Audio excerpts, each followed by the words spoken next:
Mon ami culé, nous devons commencer cette vidéo en apportant une information importante et controversée qui s'est produite au cours des dernières heures impliquant Barcelone et l'un de ses joueurs, et à la fin de cette vidéo je souhaite que vous me donniez votre avis sur ce sujet ici dans les commentaires.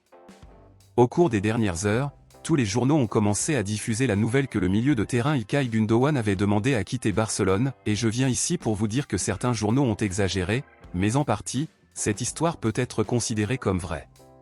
Il s'avère qu'İlkay Gündoğan a parlé à Hansi Flick et a exprimé son inquiétude de disposer de moins de minutes qu'il ne le souhaiterait en raison de l'excès de joueurs dans le milieu de terrain du club en ce moment, principalement plusieurs d'entre eux en développement qui bénéficieront par conséquent de plus d'opportunités.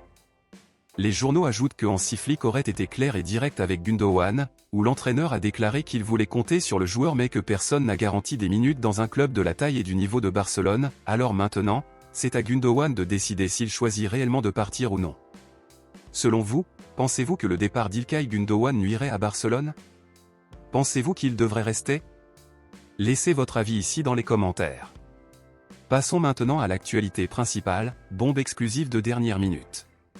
Compte tenu de cette nouvelle concernant le départ possible d'Ilkay Gündoğan et d'autres joueurs tels qu'Ansu Fati, Vitor Roque, Lenglet et Mika Faye, si ces départs se concrétisent, Barcelone ouvrira beaucoup d'espace dans sa limite salariale et disposera d'un fair play financier pour recruter une star de haut niveau pour son équipe.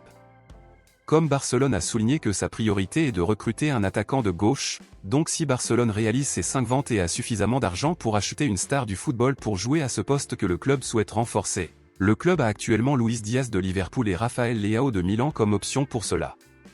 Nico Williams est également une option, cependant, le joueur n'est plus une priorité et les deux autres non mentionnés sont pour le moment des cibles plus importantes que Nico Williams. Donc, à votre avis, si Barcelone réalise ses 5 ventes et peut acheter un de ces deux joueurs, lequel préféreriez-vous que Barcelone achète, Luis Diaz ou Rafael Leao? Ou, si vous pensez qu'il existe une meilleure option pour l'aile gauche que Luis Diaz et Rafael Leao, laissez votre suggestion de nom ici dans les commentaires et je la lirai. Rendez-vous dans la prochaine vidéo.